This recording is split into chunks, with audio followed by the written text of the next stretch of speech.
Hi friends, good day I would call because some people are coming from different time. Welcome to the webinar on proactive risk management to build resilience. There are two issues you find around here. One is proactive. So when I say proactive, mean we aim at mitigating, or you can say eliminating. I won't call eliminating because eliminating is again high cost part around. So you could call mitigating, you could call eliminating, whichever way you feel comfortable, depending on your risk appetite. Any problem which could happen, the risk which could happen, and they have a chance to appear around. Now with the 2020, if I say around in the rear view mirror, because we have learned a lot, but still I'm keeping them in the rear view mirror because economy is picking up. The key emphasis is going to be on building resilience. So that's going to be the major focus, building resilience. So when we say resilience, we are basically saying that, guys, we can withstand the future disruptions. We can flex. We can adapt quickly to evolving patterns and procurement behaviors around. For this, if I want to say in one line, when we talk of analytics, analytics plays a key role. I would say they play the key role in building up this one resilience part around. Now to address this subject, I'm very pleased to inform that Mr. Souvik Banerjee, who is the product manager, product owner, Digitate, which is a TCS Tata Consulting Services venture, has agreed to join us. He's with me. Souvik, again, thanks again for joining us. Pleasure. Yeah. So now what he will share his solutions to monitor the spend, because when we talk of procurement, is all about spend at the end of the day. So that's what he will do around in his session. To get this back, to set the background, what I will do is I'll cover through the journey first. I'll give you the context. So after I set the context around why we are doing this, after the context, then we'll go through the journey from Procurement 1 to Procurement 4.0, followed by the need to digitalize the procurement. Because when we are getting into this analytics approach, we want to use into cognizant procurement, then there is a need to digitalize the procurement, including the use of cognitive procurement. I think we'll touch on that part.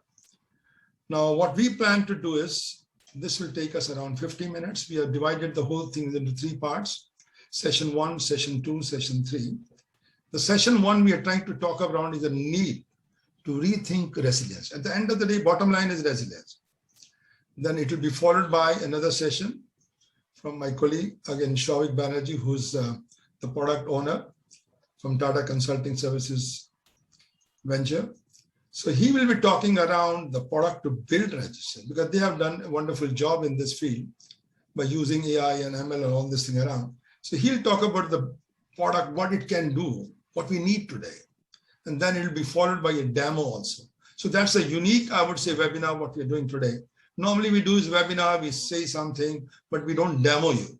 But here is going to be a demo of the product, which could be used for this purpose around.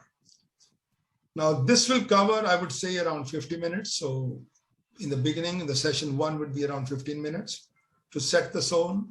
Then session 2, which Souvik Banerjee from Digitate will be covering around. And then the session 3 would be ultimately justifying why act now. And this is the lesson we have learned in the last 18 months. So that's what we'll try to emphasize around. Now, what my request to you to make it more useful for everybody around, since we are going to expect quite big number. I think everyone is muted presently, but I think you can use the chat box side by side. Whenever any question come, any technical problems, so there's a technical support team available from Souvik office also and from my team also. So they'll be answering you. So don't get worried that this name is not there. So they are answering you on the chat box. But at the end of the session, which is going to take around 50 minutes, so we will have open Q&A. So in the open Q&A, if somebody has very particular question, they can ask us. We'll be unmuted, and then you can raise the question. We'll be very happy to answer it around. So that's the way we have kept the program. Well, friend, with this, let me start. The key takeaways I have told you already, so I don't need to spend time on this. And first, this session is need to rethink resilience and the product to build resilience, which will be covered by Souvik Banerjee. And why act now? So last closing would be from my side. At the end of the day, the key objective when I look around is to optimize spend. Procurement is all about spend at the end of the day. So we are trying to talk about optimizing it. Optimizing it, improving compliance. There could be fraud, there could be risk, there could be more payments being made against someone. So all that compliance part, the process is not followed. Reducing cost of operation, which is equally important when we got our digitalization, and building resilience. So building resilience is the story of the today's era. Now the session 1, which I'm taking up, the need to rethink resilience. The context, let me set the context around. Firstly, as we all know, any average company spends around 40 to 70%. Some maybe even more, but 40 certainly is there. I can tell very confidently about it. If you look at the revenue of any company, let's say the company revenue is $20 billion. Around 14 billion or 12 million is going to be the expenditure on procurement. So procurement has a deep pockets, and procurement means all spend. So to be cost effective, if we say, guys, I want to be efficient, yes, but we want to be cost effective also. And that's the one message we got from COVID-19, because there's a shortage of funds, so we have to be cost effective. There's a need to monitor the spend around. So then the next thing comes is the monitoring could cover live purchases, invoices to detect. So what we are trying to give you demo later on, that can easily cover all live purchases, 100%, not sample, invoices to detect, and intercept odd spend behavior. If you feel that spend behavior is not as per the guideline, not as per the procedures, or there's already long-term agreement, this guy is still spending more money, it can always check that around. It provides a crucial second line of defense. I know you have first line of defense within your system, but then there's a second line of defense. It could be spend leakage, could be business disruptions, non-compliance, that will be covered around. Proactivity. It detects and helps to resolve the issues around. So it has a very built-in, you can say, intelligent system around. It can flag cases around. So that's the context what we have today. Now let me start with the journey first, because some people are still struggling with Procurement 1.0. So Procurement 1.0 is a very tactical or operational procurement. Straight line method, do this first step, step 2, step 3, step 4, and then 5 steps. You don't need a big rocket science knowledge around. It just goes by steps. Its objective is just to cost containment, nothing more than that. So this is what we call operational procurement. And this dates back to an era which procurement was called purchasing, or even buying. It goes back to older dates around. Today, still 40% of the companies are in this domain when I talk of India. So there's a long way to go. And I think that's the one lesson we got from COVID-19, that we have to automate many activities around. Paradigm 2. Now, if I talk of Procurement 2, this paradigm calls for becoming more strategic. Not just, okay, guys, I got a request for this. I got 2 suppliers, get the quotation, negotiate, place an order. We want to be strategic. If I'm repeating the same procurement again and again, why can't I do something different way? So focus should changes from cost containment to value creation. Cost is cost, as you all know. Value means I'm getting some more values into this. It could be in terms of innovative products. It could be in forms of functionality of this one, more efficient product around, the look, the feel, all the things around, consume less energies, environmentally very friendly. So those could be part of my value creation. So I'm shifting from a siloed function to a cross-function procurement. Because to get into strategic, procurement alone can't do it. They need a strategic approach. Strategic means dealing with the production people, dealing with the design people. It's a cross-functional thing.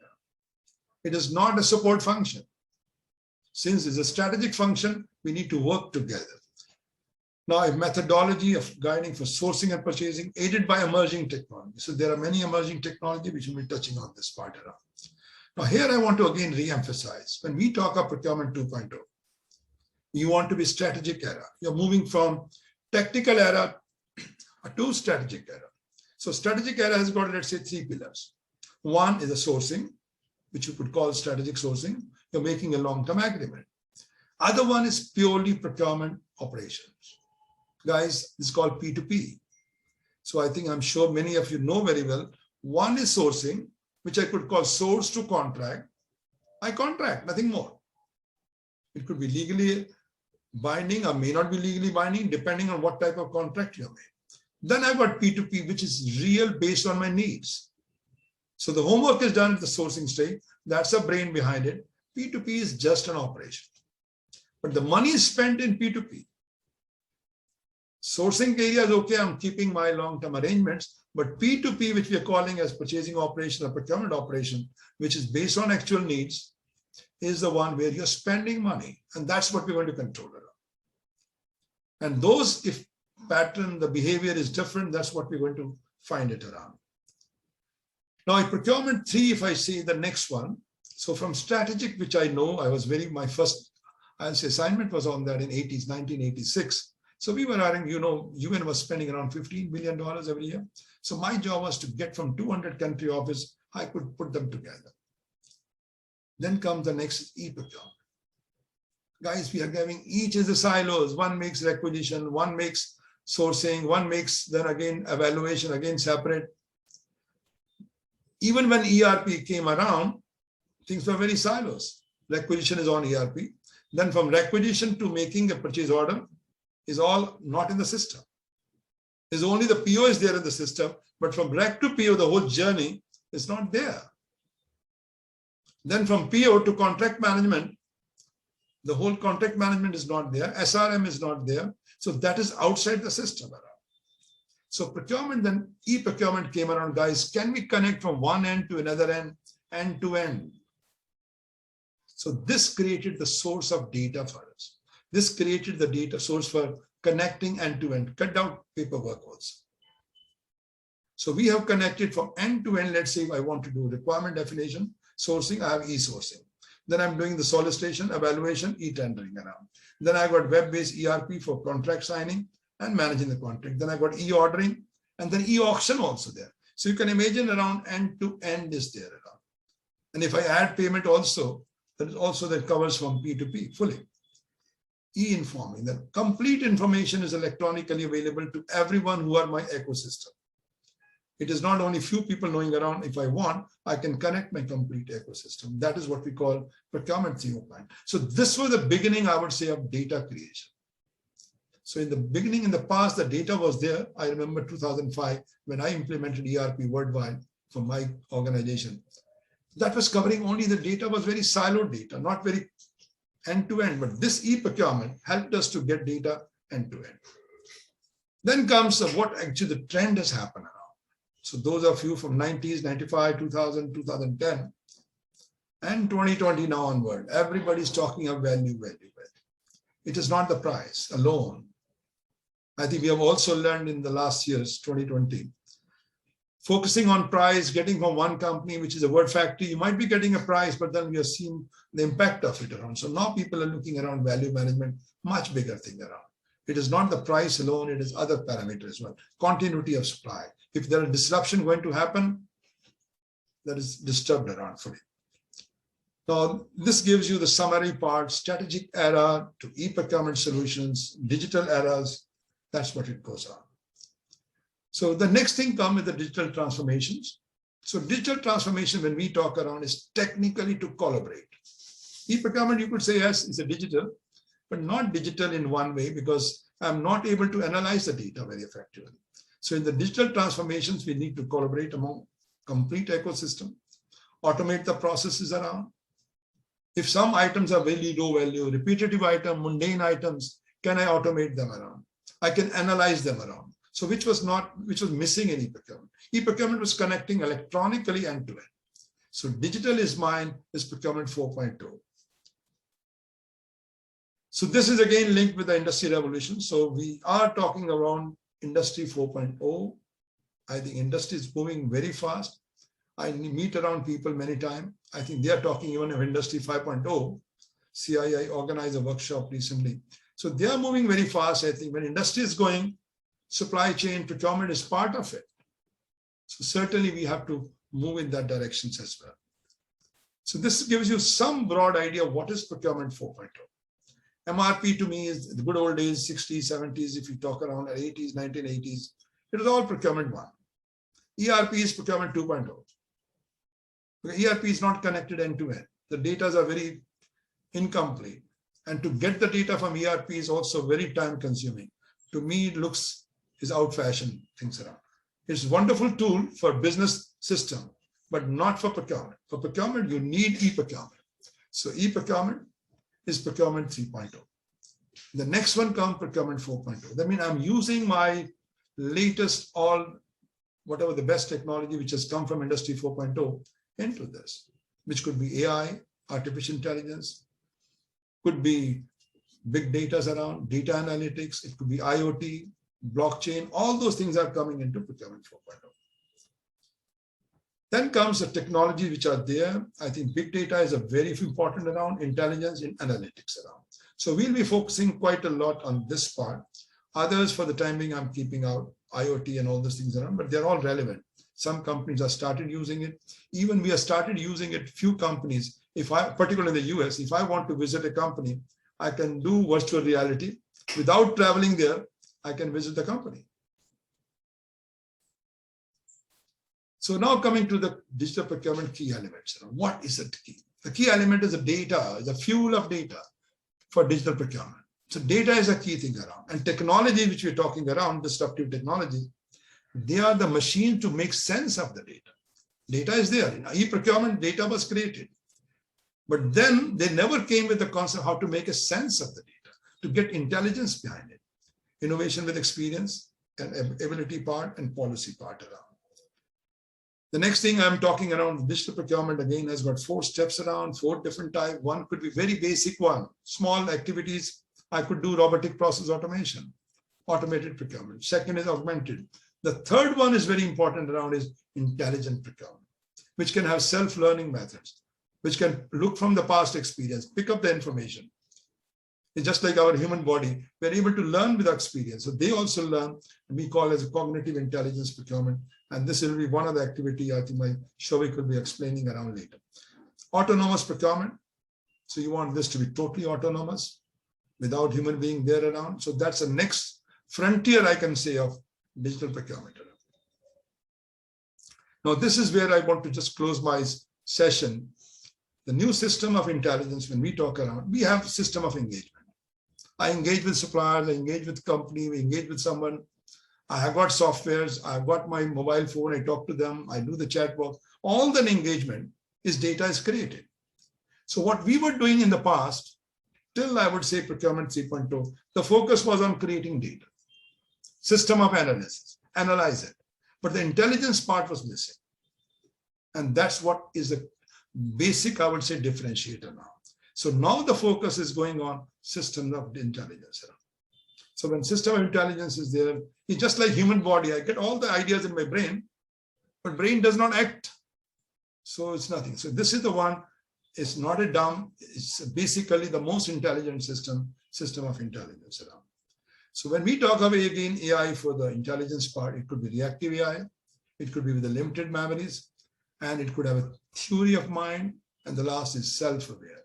Like human body, human intelligence, it can do self-awareness, it can act much more faster. Well, friend, with this, I want to thank you again. I think I'll come and join you later. I'll give the floor to my friend Shovik Banerjee. Shovik, your show. Thank you, Mr. Batra. Let me just share my screen. Yeah.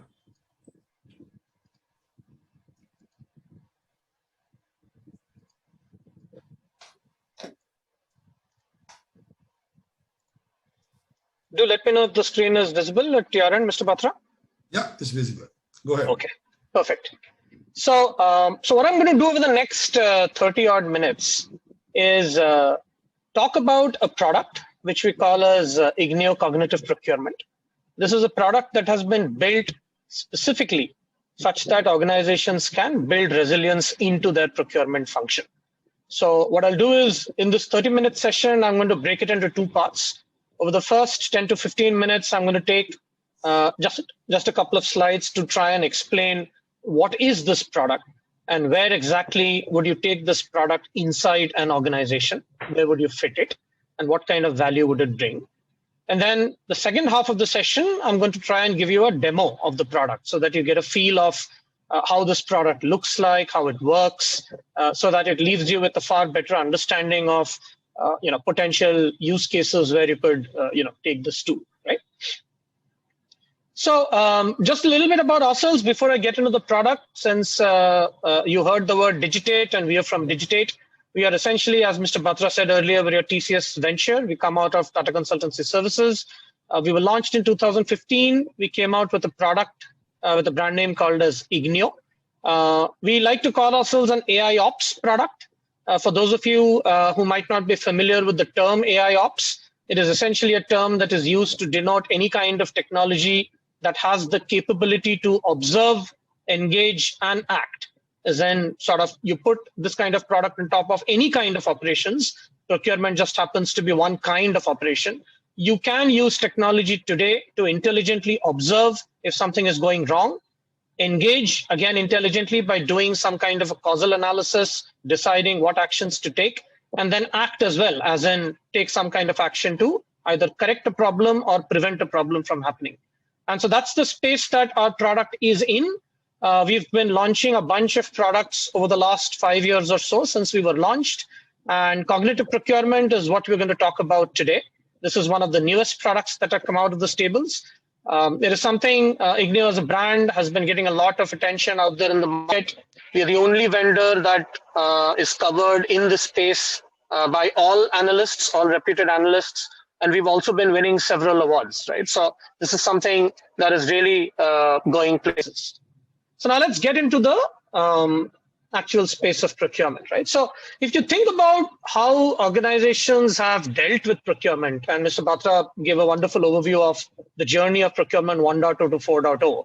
As he mentioned, procurement 3.0 was where the first steps of digitalization were done, right? So people brought in e-procurement systems like an SAP Ariba or a Coupa or an Oracle NetSuite, and it gave certain benefits, right? It standardized processes, gave some kind of spend visibility, allowed you to sort of do some kind of reporting, and all those were great things. And what it did, in essence, from a risk perspective, it is established what we call as a first line of defense. Now, in the industry, again, you can sort of look this up separately. There is an industry-accepted 3 lines of defense model, where the first line of defense is essentially through the risk takers. These are the people who actually run business operations on the ground. So in this case, for procurement, these would be the procurement organization, some people within the finance organization. These are the people who are running procurement on a day-to-day basis. And that's where you would deploy such systems, right? So an SAP Ariba or a Coupa or a NetSuite would kind of get deployed here. It would have certain checks and balances or controls baked into these systems, which would ensure that a significant part of risk is actually addressed here itself. But that's not the only line of defense in an organization. If you look at any large organizations, you have 2 other lines of defense. So you have a second line where people essentially monitor risk on a day in, day out basis. They define risk processes, they define the controls, and they perform periodic checks on whether these controls are working, right? And so you would have a governance, risk, and compliance kind of a body within an organization which is responsible for this. And there might be several other functions who are essentially doing this. And then finally, you have the third line of defense, which is where you have the auditors come in. So you can have an internal audit team or an external audit team. And what they do is they perform an independent assessment of spend risk, right? So they would essentially come independently and see whether all the problems are being adhered to or not. So what we want to say is that while you might have any one of these systems here in the first line, it still leaves a gap with respect to risk management. And the gap is whatever controls you've put in place here through these systems, you have no way of assessing whether those controls are working or not. And it's difficult to do that because the primary purpose of these systems is essentially to capture the transactions, the purchase transactions. And there are several ways in which you can bypass controls, right? You can do manual overrides. You can intentionally try to do something to go under the radar. Or it could be simple cases of you being in a blind spot and you are not aware of what's really happening in another corner of the organization. So there are chances of things slipping through. And the risk is if you don't catch it in the first line today, then you are at the mercy of just people armed with simple Excel sheets who are essentially trying to check what has gone through the cracks, right? What has slipped through the cracks. And that is a very, very risky proposition. Why? Because if you do detect anything here, it's too little, too late. And moreover, what you would do here would be on a sample basis, right? So since it's people who are essentially manning the second and the third line of defense, they cannot possibly screen every single transaction, every single purchase order, every single invoice. They can only take a small sample, perform some checks, and raise some red flags. So you really don't know what has gone through, right? And if you leave it to that, it kind of puts you in a reactive sort of a position. And so that is where we believe that a product like ours can possibly come in and offer what we call as a second line of defense. So what this picture shows you is that these arrows are essentially spend transactions. Think of the blue ones as the good transactions and the red ones as transactions which have some kind of problem, which ideally should be questioned. And while these transactions go through the first line of defense, which is through tools such as these, some of them would obviously get addressed. But there is a high chance, like I mentioned, that many of the problems will slip through. And that's where we believe there is a need. If we bring in the notion of a spend monitoring system, which is working 24/7, like a surveillance system, there is a chance that you will catch these problems before they cause any kind of damage. And the combined effect of the first line and the second line, there is a dual benefit, right? The first benefit is for management because it ensures some sort of a two-step verification. A simple way to remember a two-step verification in your phones these days, you have a password, then you have an one-time password that comes to you on your phone, which is like a two-step verification. This ensures that there is a two-step verification for every spend transaction.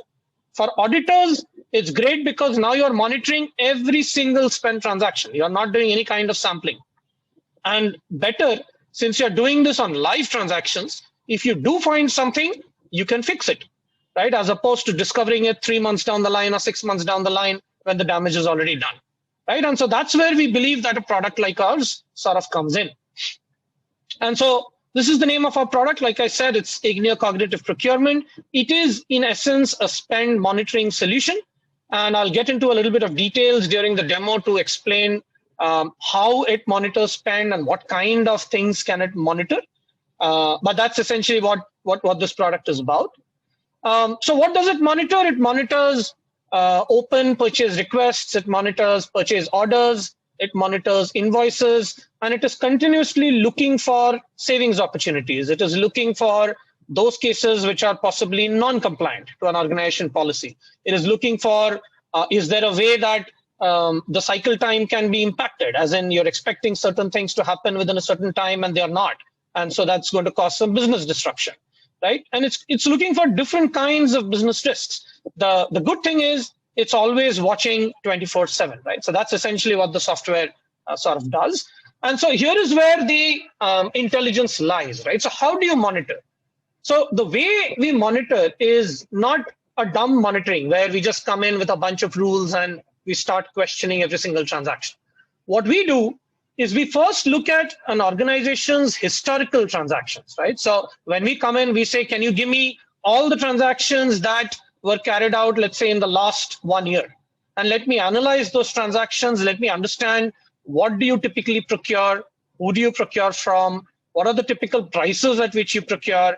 And in your past experience, have you run into problems? Have you run into cases of leakage? Have you run into cases of delays? And you learn from that behavior. You draw or you abstract broad patterns from that data. And once you learn that, you use that learning to then switch over to the other side of the software, which is doing what we call as monitoring, right? That's where you're monitoring 100% of live transactions. And using this knowledge, you are starting to flag transactions if you sense that there is some kind of an issue, right? So that's essentially how it works. Just from a simple pictorial representation perspective, if you're wondering where would such a system sort of come in and sit inside your organization, what would it interact with? Well, it would have to interact obviously with your procurement and finance systems. And so you would have them here and our software would essentially come and sit on top. Our software is essentially a SaaS solution, which means it's a cloud-based solution, which would sort of connect to your systems.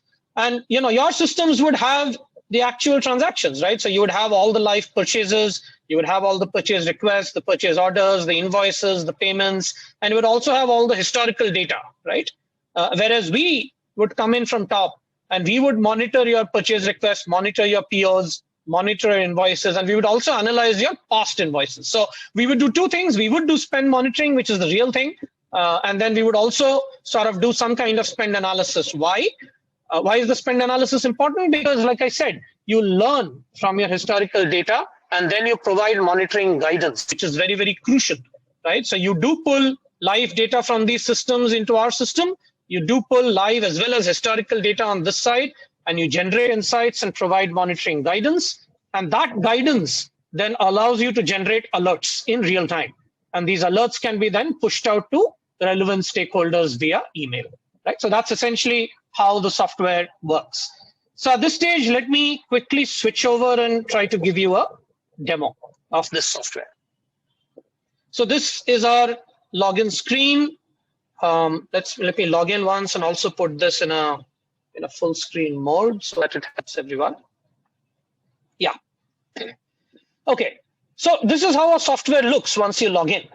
We have two sides of the software. As you can see, there's something called as a command center, and we have something called as an exploration center. The command center essentially looks at live transactions. So it looks at live purchase requests, live purchase orders, live invoices, and its sole purpose in life is to figure out, is there any transaction that needs to be flagged for whatsoever reason? It looks suspicious, it looks non-compliant, it looks to be like a case of leakage, whatever. So this is where you actually do a live monitoring of transactions, procure-to-pay transactions.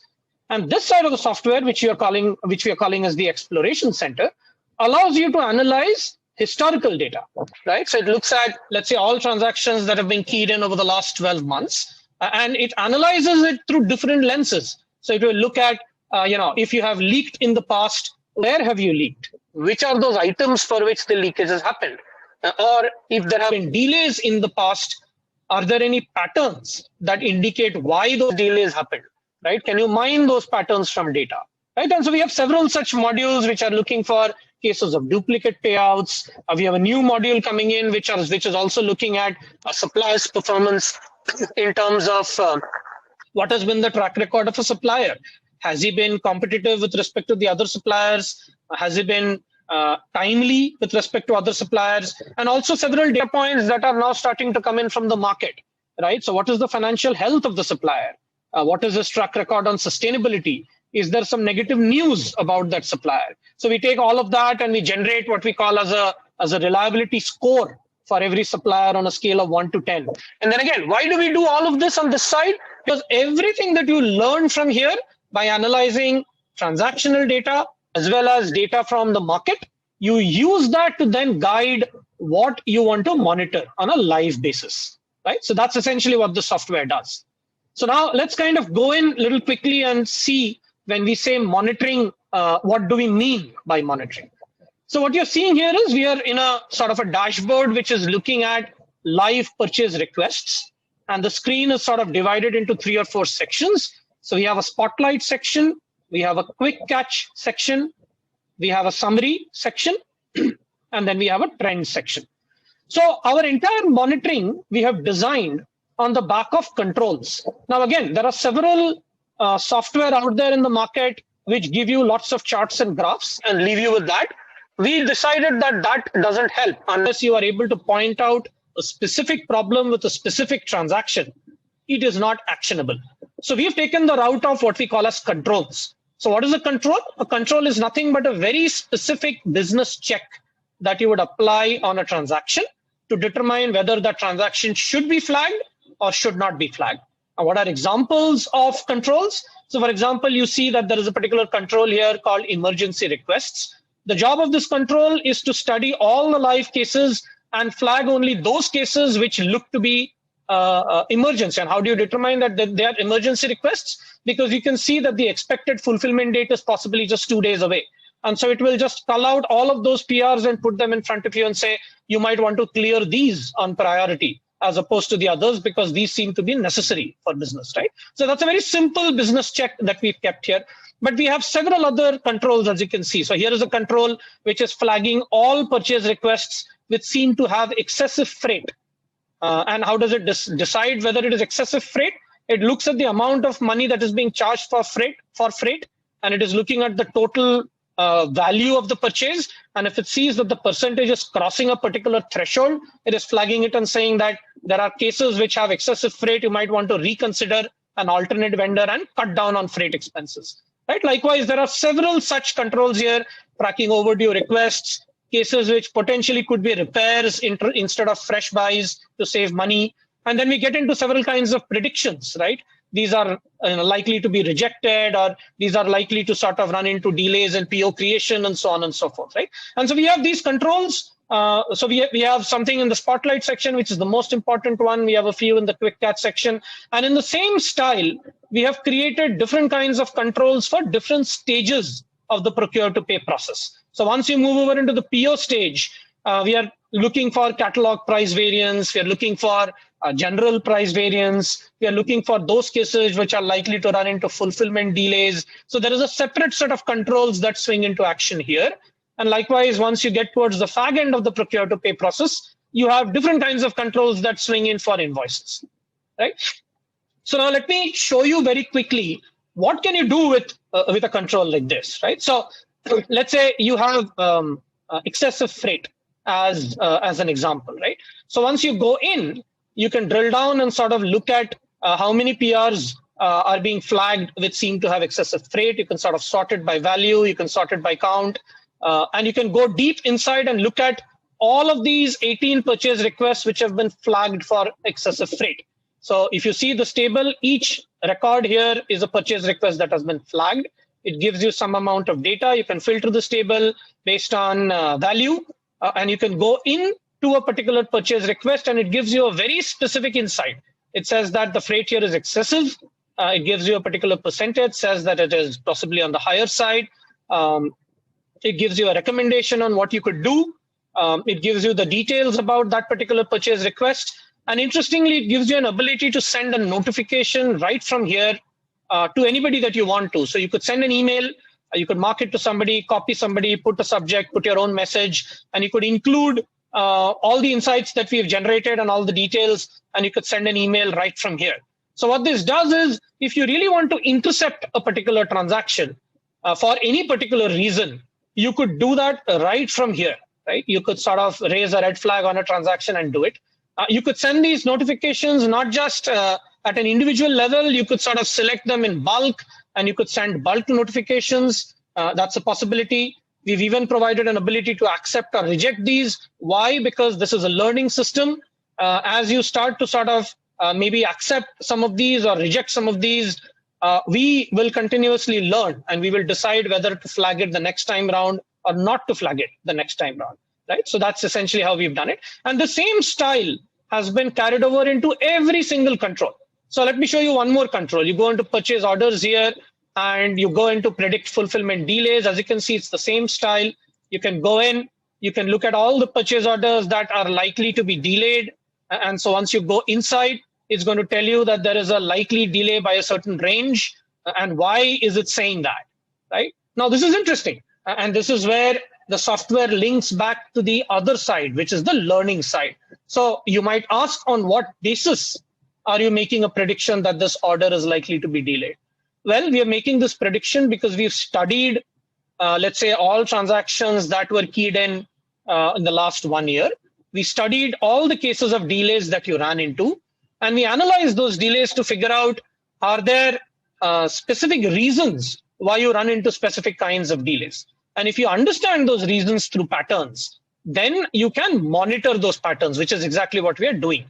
So let me, at this point in time, kind of just quickly switch over and show you what do I mean by that, right? So let me show you this delay analysis. So this is where you're analyzing, like I said, historical data, right? So once you get in, and there is a way in which you could run an analysis. You could select a particular date range because there's some data that is already there in the database, and sort of you could select purchase orders, and you could say that I want to select PO fulfillment delays, and I want to run an analysis on all transactions that were keyed in between a particular date range, and analyze why do I run into fulfillment delays. So I will not run a fresh analysis, but show you the outcome of one that we've already run.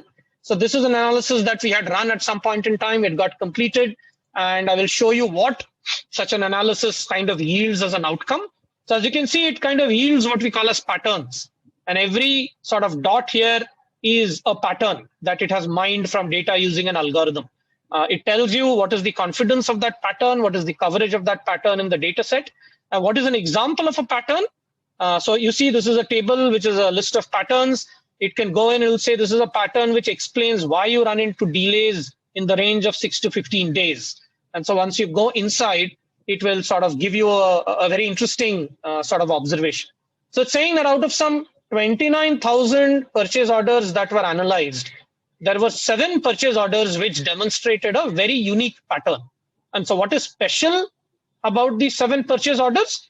For these 7 purchase orders, the plant that ordered it was the Sacramento plant. The vendor with whom the order was placed was Experitech. The business unit which placed the order was the upstream unit. And the Department of Purchasing essentially placed the order, right? So with this signature, we found 7 transactions, and all 7 transactions ended up with a delay of 6 to 15 days. And so what the system is now urging you to consider is that if I see in future a set of transactions with the same signature, as in the same plant name, same vendor name, same business unit, and same department, if history is an indicator, there is a high likelihood that that purchase order will also run into a similar kind of a delay. And if, as a business user, you agree with this assessment that the software is putting in front of you, we provide you the ability to add this pattern to what we call as a watch list, which means you watch out for this pattern. It's very similar to putting a stock on a watch list for those of you who sort of play in the stock market, right? So you watch out for the price of stocks. So in this case, we are saying you add this pattern to a watch list and you watch out if this pattern is surfacing in any of the live transactions. And it is this watch list that is referred to inside our command center, right? Inside our command center, when you come back and look at it, and when you ask that, how is this particular control working? It's working on the back of that particular watch list that I just showed you. So it has a few patterns. It's looking at every single purchase request or purchase order that is coming in. If there is a signature match, it flags it. And that's how it learns from the past. And then it predicts whether a real case is possibly going to go down that path or not. Right? So that's essentially how the software works. Now, one thing I want to mention here is we understand that different companies have different needs and they might be struggling with different kinds of problems. And so what we offer is a catalog of these kinds of controls. And it's up to you on how you want to monitor these controls. By the way, let me just show you one more thing. So this is a view. What you're seeing is a view where you see controls, and you saw that I can drill down into a control and I can see the transactions that have failed that control or that have been tagged as problematic. You get to see an alternate view as well. So what you're seeing here is a default view, which we call as a control view. You can see the same data in what we call as a list view.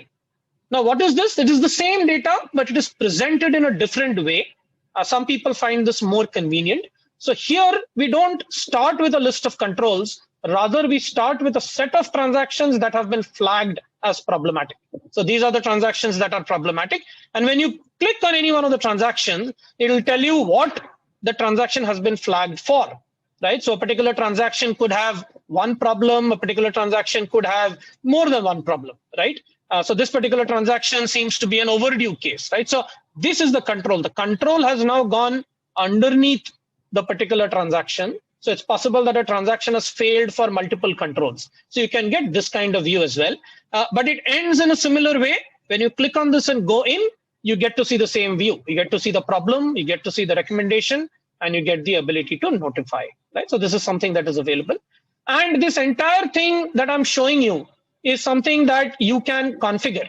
As an enterprise, you can decide which controls you want to monitor, how do you want to lay them out on the screen, and which types of purchases do you really want to sort of monitor, right? So we have a very, very configurable sort of set of parameters. So as you can see, I've gone into the settings space here, and there is a command center configuration. And you can say that I want to monitor only specific categories of purchases. I want to monitor only specific vendors. I want to monitor only some currencies or transactions flowing through only some systems and not all systems, right? So it's completely up to you. You want to monitor a region or monitor a country. You can sort of completely, it's in your control to sort of do all of this. Likewise, we have also given an ability for you to design this on your own, right? You can sort of go and create your own page, and you can say that I want to sort of select a few controls that I want to monitor, right? I want to select a few trends that I want to monitor. And when I say next, I can go in, and here each control can be further configured. You can set thresholds at a control level saying, flag it only if it crosses a particular threshold, right? And so the system will do it that way itself, right? So we've kind of kept this very, very configurable for you. The whole idea is, like I said, can we go back and bring in this whole notion of what we call as proactive monitoring, rather than discover some of these problems 6 months down the line when it comes up during an audit? Can you look at these things on a continuous basis, on a daily basis, and if you see a problem, go in and intercept, right? So that's essentially the idea. And we just quickly go back to my slide pack, and I just have a couple of slides to sort of show you that this is something that we have been trying out with a few of our customers, and customers are trying this out in very interesting ways. So for example, this is the pharmaceutical company which was struggling with a very high invoice backlog. And invoice backlogs, as you understand, can also attract penalties.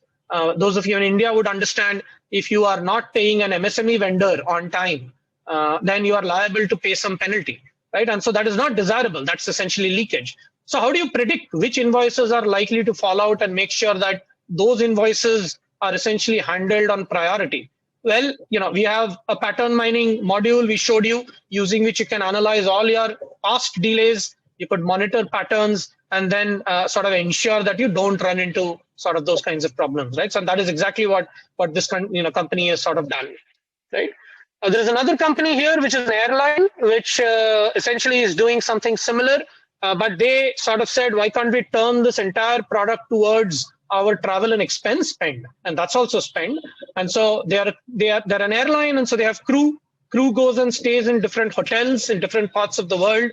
Some people choose expensive hotels, some people choose mediocre hotels. And so you can look at all the historical spend, again, understand patterns on which kind of hotels possibly give you the best rates, which kind of hotels are possibly sort of fleecing you. And basis that, you can decide to sort of go forward and essentially do what we call as corporate negotiations, right? And so the software allows you to do something like that. We have a place where you can kind of go and look at anything that you're spending on. If there is a significant amount of price variance, again, by running certain algorithms, it will tell you which items you have a significant amount of leakage, what is the extent of that leakage. The system recommends to you a good price to go forward with. And if you go and take that recommended price and basis that monitor transactions, you can prevent subsequent leakage, right? And so that's essentially the idea.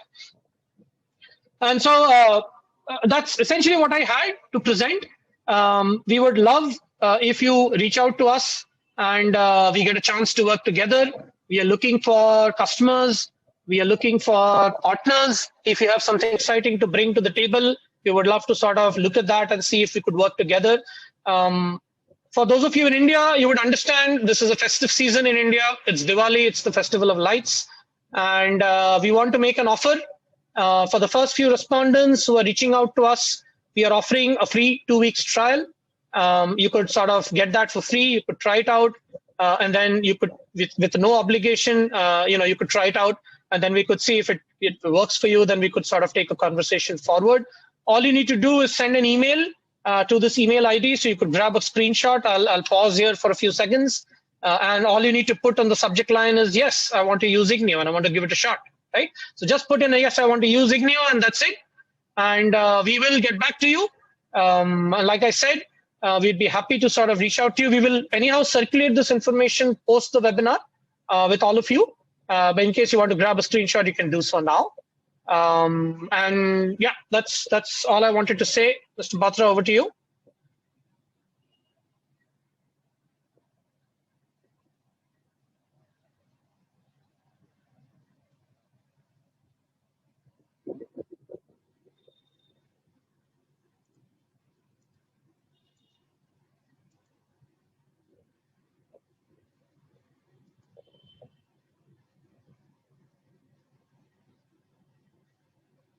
Can you hear me, Mr. Batra? Okay, guys, again, guys, I'm sorry, I think it was off, I muted it on. Shavik, firstly, I want to thank you for wonderful presentations. What you have made, it makes a great sense in today's world, particularly when there are too many disruptions happening around and you want to really understand what is going to happen in the future. Looking at the past data is fine, but that is not good enough. We need to analyze it. We need to look at the outside data. We need to find other parameters. And based on those analytics, which is the knowledge analytics, I think it makes a great sense. Your product certainly makes a great sense for that. Let me get down to the few more slides on this in the session 3. So in session 3, what we need to cover up is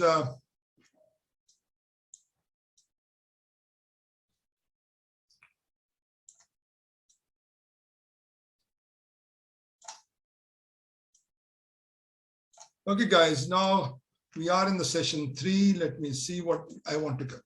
The product, I think we have covered already this, sorry.